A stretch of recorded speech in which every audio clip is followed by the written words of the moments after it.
दोस्तों नमस्कार। मकर राशि वाले मेरे मित्रों, आप सभी का आज के ज्योतिष के इस बेहद ही खास और आपकी जिंदगी में बड़े ही क्रांतिकारी बदलाव लेकर आने वाले विशेष कार्यक्रम में बहुत बहुत स्वागत है। हृदय से अभिनंदन है। माता रानी आपकी हर एक मनोकामना पूरी करें और आपके जीवन से हर एक कष्ट और परेशानी को तुरंत समाप्त करें, ऐसी हम माई से कामना करते हैं। दोस्तों, होली के इस विशेष पावन पर्व पर हो जाइए तैयार, क्योंकि अयोध्या से श्री राम लला का आपके लिए एक विशेष संदेश आया है। जी हाँ दोस्तों, एक विशेष दैवीय कृपा, एक विशेष ग्रह योग, एक अनोखी घटना इस होली पर आपके लिए है बहुत कुछ बहुत खास। साथ ही साथ आपके जीवन में श्री राम लला का एक बहुत बड़ा आदेश भी है। जी हाँ दोस्तों, इस होली आपके जीवन में कुछ बहुत ही खास होने वाला है और हम आपको गारंटी देते हैं कि यदि आप इस वीडियो को पूरा देख लेंगे तो होली के बाद आपका जीवन पहले के जैसा नहीं रहेगा और जो लाभ और खुशियां आपको प्राप्त होंगी वे जीवन भर आपके साथ रहेंगी। दुनिया की कोई ताकत उन्हें आपसे छीन नहीं सकता है, क्योंकि दोस्तों हम आपको बता दें कि पूरे राशि चक्र में केवल आपकी ही राशि एकमात्र ऐसी राशि है जो कि भगवान को बहुत अधिक प्रिय होती है। जी हाँ दोस्तों, आपका स्वभाव, आपका चरित्र और आपके हृदय की सुंदरता भगवान को बहुत अधिक प्रिय है। आप बहुत ही सच्चे और बहुत ही अच्छे इंसान हैं। इसका प्रमाण यह है कि हमेशा आपने जो भी कार्य किया है पूरे मन से किया है, खास तौर से दूसरों की मदद, ईश्वर की पूजा या फिर अपने किसी भी रिश्ते नाते को निभाना, हर कार्य में आपने सच्चाई और ईमानदारी दिखाई है। अब यह बात अलग है कि इस संसार में इस सच्चाई और अच्छाई की कोई कीमत नहीं होती है।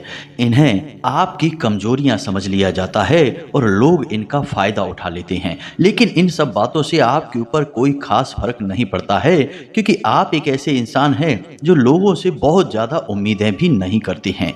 आप अपने दिल में यह बात अच्छी तरह से जानते हैं कि इस संसार में कोई किसी का नहीं होता है, सब तो बस क्षण मात्र के रिश्ते नाते हैं और अगर सचमुच में आपकी कोई मदद कर सकता है तो वह केवल भगवान है और आप स्वयं हैं। जी हाँ दोस्तों, आपकी यह मजबूत मानसिकता आपको हर एक कष्ट और हर एक परेशानी में लड़ने की और उससे बाहर निकलने की शक्ति देता है। दोस्तों, हम आपको बता दें कि यह जो मानसिकता है आपकी अपने ऊपर विश्वास की और अपने भगवान, अपने आराध्य पर भरोसा करने की, यह कोई साधारण मानसिकता नहीं है। लोग ऊपर ऊपर से पूजा पाठ करते हैं, दिखावेबाजी वाली बातें करते हैं, लेकिन अंदर से बहुत कमजोर होते हैं। जरा सी परेशानी के थपेड़े पड़े नहीं कि बिलबिला जाते हैं और यहाँ वहाँ मदद की भीख मांगने लगते हैं। लेकिन आपके साथ एकदम स्थिति उलट है। आप चाहे परिस्थितियां अच्छी हों या बुरी हों, ना तो अपने दिल के हाल किसी को बताते हैं और ना ही अपने आप को किसी के सामने झुकाते हैं। अपनी तकलीफें आप हमेशा अपने दिल में छुपा कर रखते हैं और जब तक संभव हो आप किसी से मदद नहीं मांगते हैं। जब बात हद से ज़्यादा बिगड़ जाए तब भले ही आप किसी से मदद मांग लें, लेकिन आप उसके द्वारा की गई मदद, उसके एहसान को हमेशा याद रखते हैं और कोशिश करते हैं कि उसके एहसान का बदला आप जितना जल्दी हो सके चुका दें। आपके अंदर की अच्छाइयाँ बहुत हैं दोस्तों, और इन्हीं अच्छाइयों की शायद अब ईश्वर ने परख कर ली है। अब भगवान आपको बहुत कुछ देना चाह रहे हैं। अब बस आपको थोड़ा सा सतर्क रहना है। कुछ गलतियां भी आप लगातार करते चले आ रहे हैं, उन गलतियों को नहीं करना है और कुछ ऐसे जरूरी कार्य हैं जिन्हें आपको अवश्य करना है इस होली के विशेष पर्व पर। दोस्तों, हम आपको बता दें कि आप इन कार्यों को करेंगे जो हम आपको वीडियो में आगे बताने जा रहे हैं और सावधानियां बरतेंगे तो जो विशेष ग्रह योग बन रहा है, इस ग्रह योग का आपको ऐसा विशेष लाभ प्राप्त होगा जैसा कि अब तक कभी प्राप्त नहीं हुआ, यानी कि आपको दिन दूनी रात चौगुनी तरक्की प्राप्त होने लगेगी।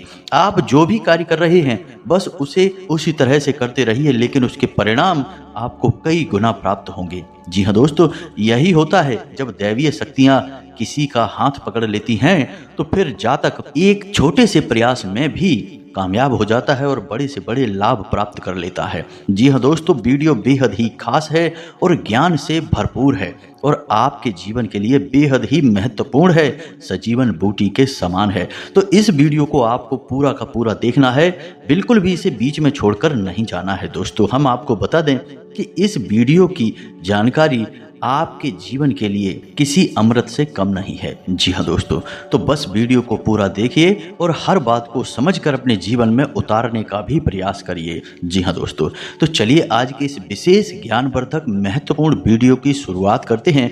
लेकिन इससे पहले आपसे एक निवेदन है जो कि हमेशा हम करते हैं कि माँ भद्रकाली को सच्चे मन से याद करिए और पूरे दिल से कमेंट बॉक्स में लिखिए जय माँ भद्रकाली कृपा करो। याद रखिए कि माँ भद्रकाली इस संपूर्ण ब्रह्मांड की और ऐसे अनेकों ब्रह्मांडों की माँ है, यानी कि वे जगत माँ हैं और जीवन में कुछ भी यदि आपको हासिल करना है तो मात्र कृपा के बिना तो संभव ही नहीं है।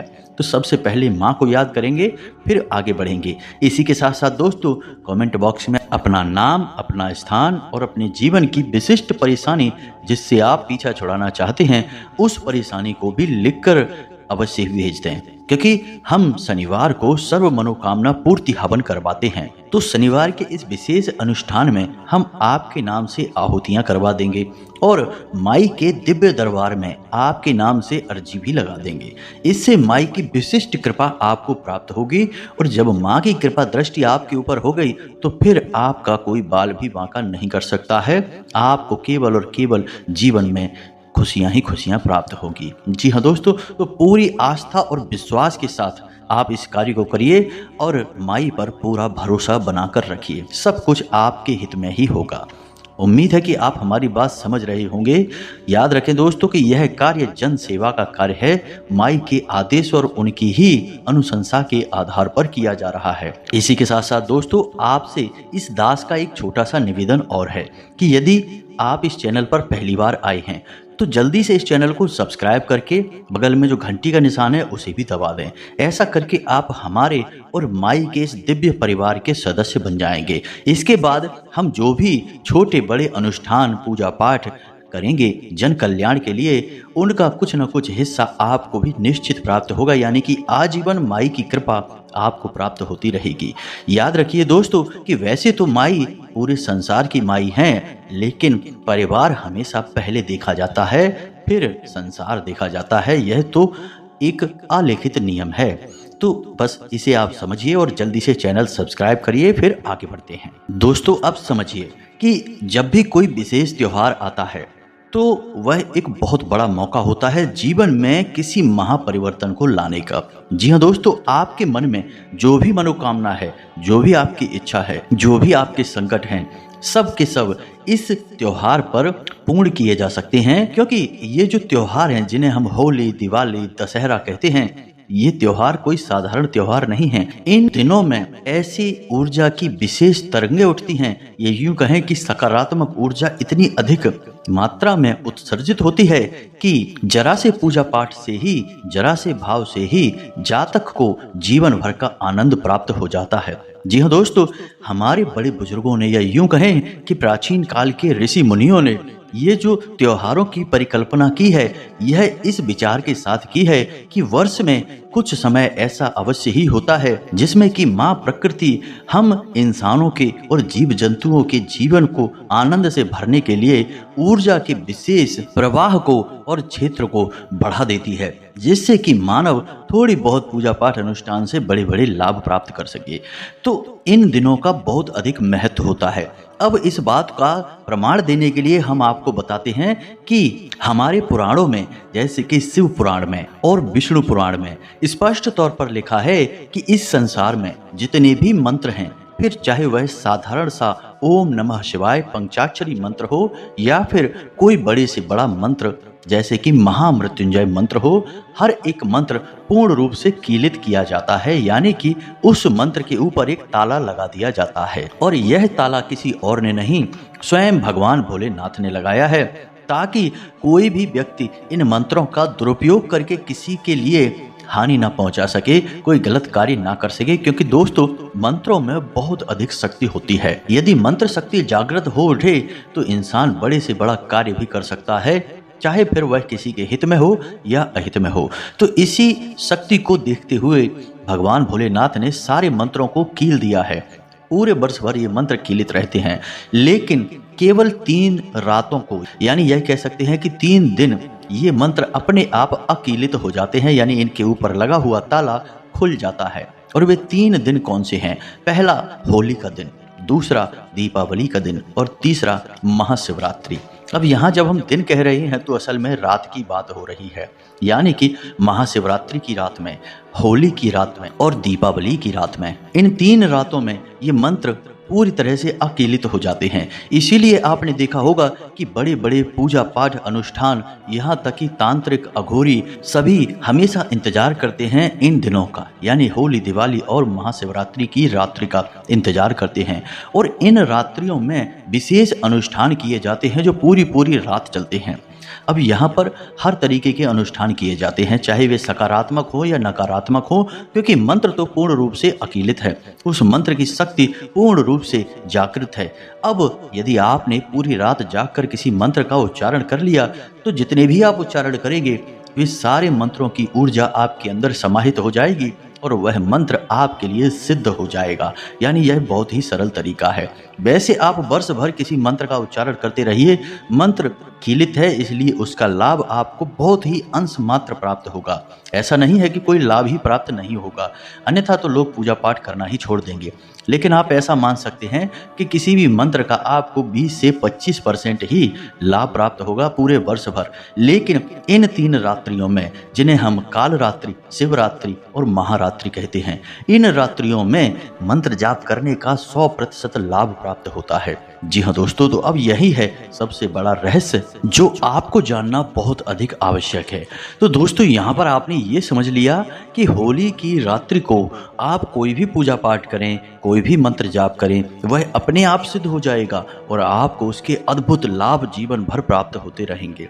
तो अब आप समझिए कि आपके लिए क्या खास है जो प्रभु श्री राम लला का आपके लिए उपहार है, या यूं कहें कि संदेश है। तो दोस्तों समझिए कि होली के दिन एक बहुत ही अद्भुत योग बन रहा है, जिसके बारे में लोग बहुत कम जानते हैं, क्योंकि लोग ऊपर ऊपर की बातें करते हैं। हम आपको बता रहे हैं, तो अब ध्यान से सुनिए।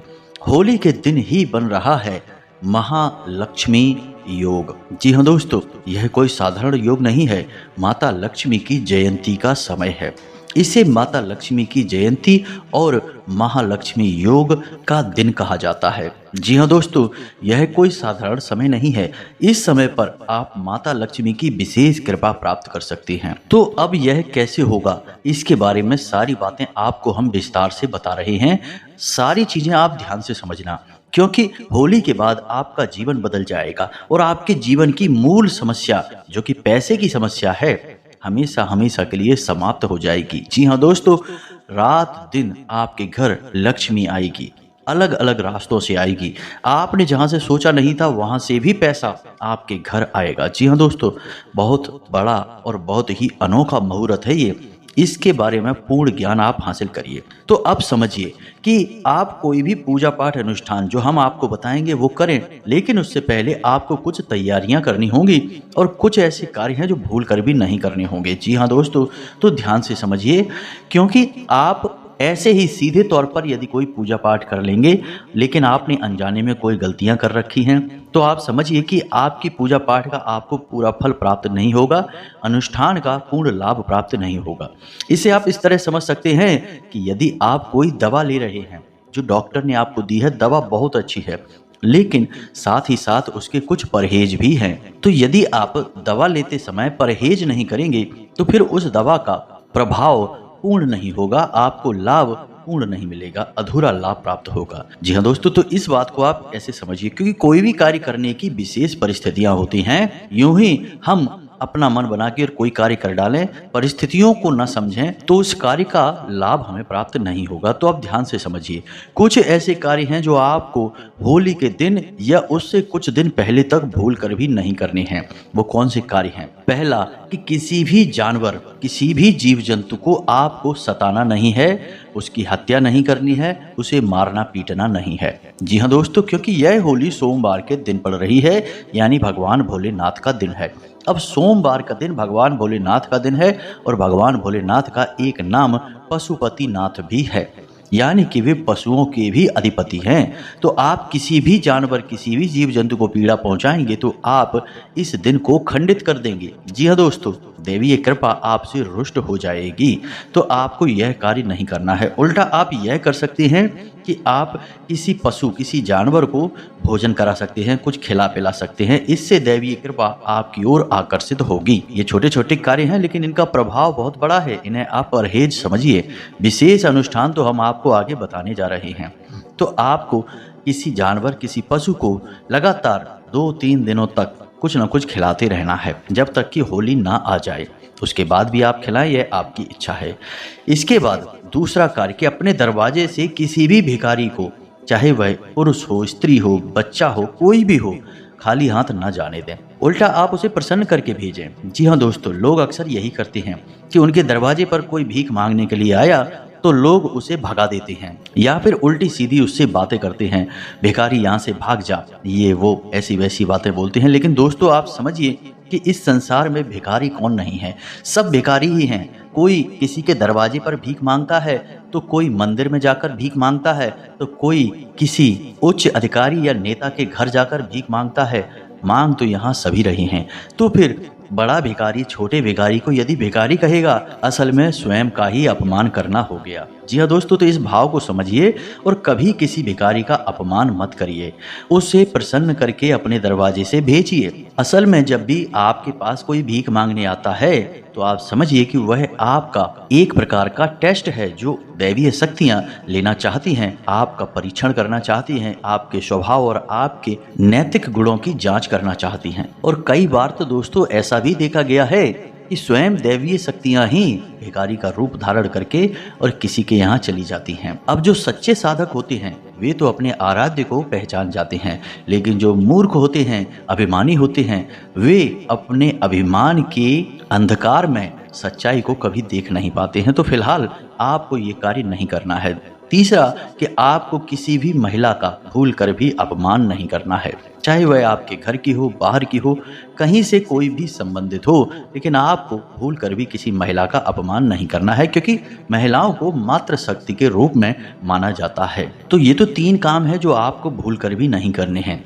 अब हम आपको बताते हैं कि कुछ ऐसे कार्य भी हैं जिन्हें आपको अवश्य करना चाहिए। जी हाँ दोस्तों, तो पहला कार्य यह है कि जीव जंतुओं को भोजन कराएं। खास तौर से चिड़ियों को और मछली को अपने छत पर थोड़ा सा अनाज रख दीजिए, थोड़ा सा पानी रख दीजिए।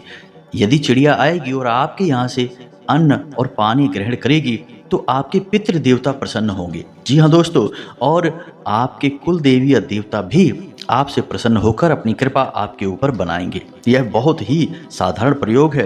पुराने जमाने में हर एक घर के या तो दरवाजे पर या पर छत पर पानी का एक बर्तन टांगा जाता था गर्मियों के दिनों में, और थोड़ा सा अन्न भी रखा जाता था, ताकि कोई भूखा प्यासा पक्षी आए और उस पानी को पिए और थोड़ा सा अन्न खाए।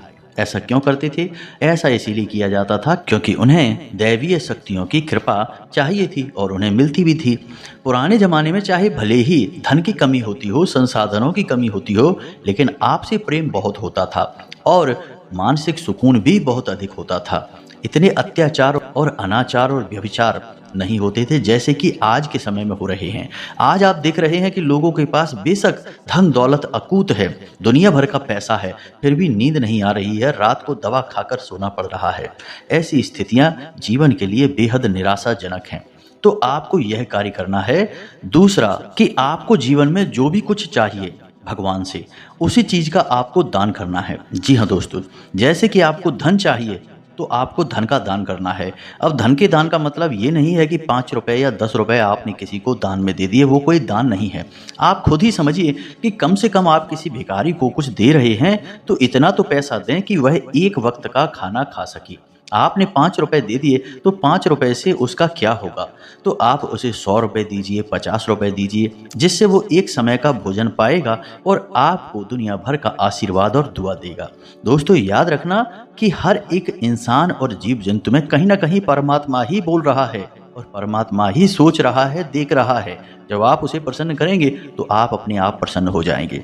याद रखिए कि संसार का एक बहुत ही बड़ा नियम है कि हमें जो भी कुछ चाहिए पहले हमें वो देना पड़ता है। तो बस आपको जो भी कुछ चाहिए, जैसे कि आपको धन चाहिए, मूल तौर पर लोग पैसे की ही मांग करते हैं, क्योंकि पैसा यदि जीवन में आ जाए तो काफ़ी कुछ अपने आप किया जा सकता है। जी हाँ दोस्तों, कलह कलेश परेशानी की मुख्य समस्या पैसा ही होता है, बाकी तो सब अपने आप शांत हो जाते हैं। तो यदि आप पैसा चाहते हैं तो आप जो भी ज़रूरतमंद भिखारी आपको दिखाई दे, आप उसे चुपचाप 100 रुपये 50 रुपये अपनी क्षमता के अनुसार दे दें। इतना दें कि उसे महसूस हो कि हाँ, आज उसके पास कुछ अच्छा आ गया है। फिर उसके मन से आपके लिए दुआ निकलेगी, बस आपका काम हो गया। यदि आपको कहीं कुछ ना दिखाई दे तो आप मंदिर चले जाएं। मंदिर के बाहर आपको ऐसी बहुत सी बूढ़ी औरतें और बूढ़े इंसान भिखारी बैठे दिखाई दे जाएंगे, आप उन्हें चुपचाप पैसे दे दीजिए। कुछ मत सोचिए। लोग बहुत बातें करते हैं, अपना पूरा दिमाग, अपनी पूरी अक्ल इसी बात में लगा लेते हैं कि यह भिखारी हमारे दिए हुए पैसों का क्या करेगा। कोई कहता है शराब पिएगा, कोई कहता है ये करेगा वो करेगा। अरे आपको क्या करना है वह उसकी करनी है। आप अपना कर्म करिए और आगे बढ़िए। भगवान और विधाता बनने की कोशिश मत करिए। सबका अपना कर्म है, सबके अपने आचरण हैं। तो आप खुद ही देखिए कि कोई बुजुर्ग महिला है, कोई बुजुर्ग इंसान है जो कि कुछ भी करने में सक्षम नहीं है, आप उसकी मदद करिए, उसे पैसे दे दीजिए, बस। फिर देखिए आप क्या होता है। पुराने जमाने में राजा महाराजा हमेशा अन्न और धन का दान किया करते थे, हमेशा दान किया करते थे और बहुत अधिक अधिक दान किया करते थे। ऐसा इसीलिए करते थे क्योंकि एक राजा की सबसे बड़ी जरूरत है धन, यानी पैसा और अन्न। क्योंकि राजा के पास बड़ी फौज होती है, बहुत सारे उसके कर्मचारी होते हैं, उन सबको भोजन कराना है जिसके लिए अन्न चाहिए, और इन सबको संचालन करना है, यानी कि इनकी तनख्वाह देनी है, इनकी ज़रूरतें पूरी करनी है, स्वयं की भी ज़रूरतें पूरी करनी है, जिसके लिए धन चाहिए। तो जब राजा को ये दो चीज़ें स्वयं चाहिए तो इन्हीं दो चीज़ों का अक्सर राजा महाराजा दान देते थे, ताकि ईश्वर की नज़र में वे उत्तम हो जाएं और उन्हें वही चीज़ वापस मिलने लगे कई गुना बनकर। जी हाँ दोस्तों, यह नियम है। लेकिन लोग आजकल उल्टा करते हैं, पैसे को छुपा छुपा कर बचा बचा कर रखते हैं। कोई मांगने आ जाए तो बड़ी मुश्किल से 5-10 रुपए देते हैं, उसमें भी उसे 10 बातें सुना देंगे। उसके मन से आपके लिए गलत भावनाएं निकल गई और आपने उसे पैसा भी दे दिया। तो इस स्थिति में आपका पैसा भी गया और आपका कर्म भी खराब हो गया। तो ऐसा गलती भूल के भी ना करें दोस्तों। तीसरा सबसे जरूरी कार्य दोस्तों कि आपको अपने घर के मुख्य दरवाजे की साफ सफाई बराबर से करनी है और रोज शाम के समय अपने घर के मुख्य दरवाजे के ठीक बीचों बीच, जी हाँ दोस्तों, एक गाय के घी का दीपक जलाना है और उसका मुख यानी बाती का मुख बाहर की ओर कर देना है। रोज शाम के समय आपको यह करना है। इन कार्यों को लगातार आप होली के दिन तक करते रहिए। इससे आपकी कुल देवी देवता प्रसन्न हो जाएंगे और उनकी कृपा आपको बहुत जरूरी है। जी हाँ दोस्तों, तो ये तो हो गई आपकी तैयारी कि इन कार्यों को करके अब आप आध्यात्मिक तौर पर, आत्मिक तौर पर तैयार हो चुके हैं किसी बड़ी दैवी कृपा को प्राप्त करने के लिए। अब आपको माता लक्ष्मी से विशेष अनुष्ठान करके धन, माया, रुपए, पैसे प्राप्त करने हैं। जी हाँ दोस्तों, स्वयं माता लक्ष्मी को आकर्षित करना है।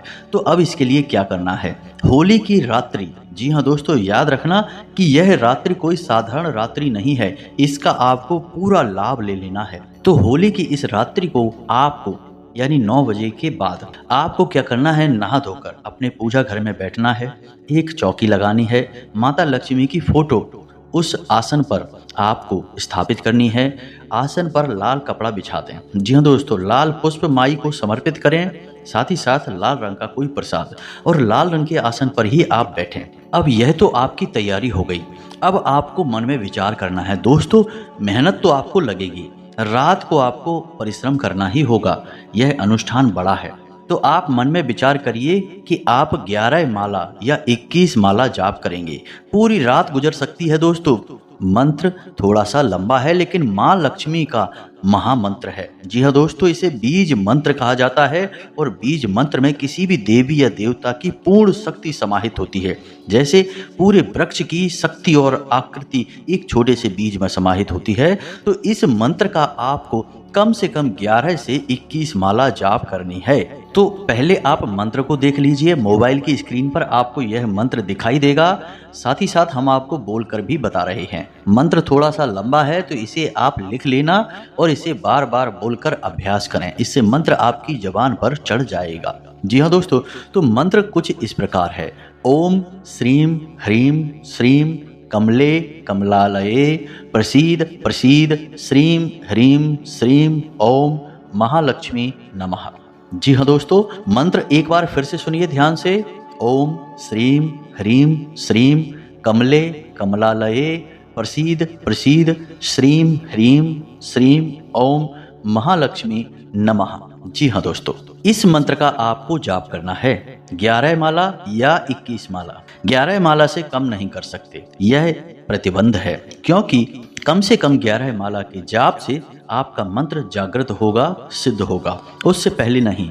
वैसे तो यह मंत्र कम से कम 1.25 लाख जाप के बाद ही जागृत होता है, लेकिन होली की रात्रि पर यह मंत्र अकीलित है तो बहुत जल्दी सिद्ध हो जाएगा। तो अब एक बात यह हो गई कि आपको यह मंत्र कितना जाप करना है। आपको अपने मन में निर्णय लेना है और इस जाप को कोई भी कर सकता है, स्त्री पुरुष कोई भी कर सकता है। बस इसकी मर्यादा को बनाए रखना है, इस बात का ख्याल रखना है। मर्यादाएं क्या हैं कि आपको हमने जो परहेज बताए हैं उन परहेजों को करना है बस। तो अब जब आपने निर्णय ले लिया कि आपको 11 माला जाप करनी है, तो अब इस निर्णय के साथ आपको संकल्प करना होगा। तो सबसे पहले माई को जल अर्पित करें, उसके बाद वस्त्र अर्पित करें, उसके बाद सुपारी, इलायची और लौंग का जोड़ा अर्पित करें।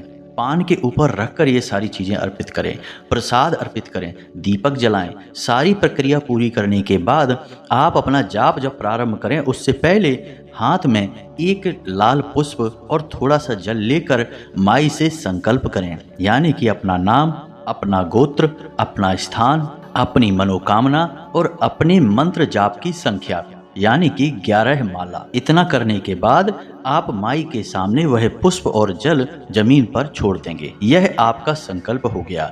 दोस्तों याद रखना कि कोई भी अनुष्ठान बिना संकल्प पूर्ण नहीं हो सकता है, तो संकल्प बहुत अधिक आवश्यक है।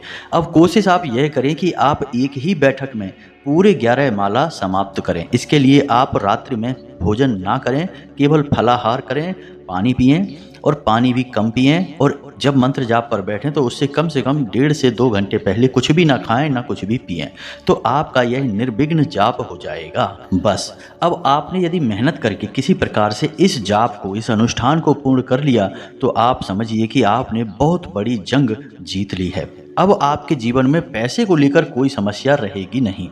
अब जो आपने पान, सुपारी, लौंग का जोड़ा और इलायची माई को समर्पित की थी, उसे इस मंत्र जाप के बाद माई के सामने रात भर के लिए रखा रहने दें। अगले दिन उसे आप किसी लाल रंग के कपड़े में लपेटकर, यानी कपड़ा कोरा होना चाहिए, शुद्ध होना चाहिए, लाल रंग के कपड़े में लपेटकर और लाल रंग के धागे से बांधकर आप उसे अपने घर के तिजोरी में, जहां आप पैसे रखते हैं, उस स्थान पर चुपचाप रख देंगे। अब यहाँ पर एक बात और जरूरी है जो हम बताना भूल गए कि आपको जाप करने के लिए कमलगट्टे की माला का ही प्रयोग करना है, किसी अन्य प्रकार की माला का नहीं।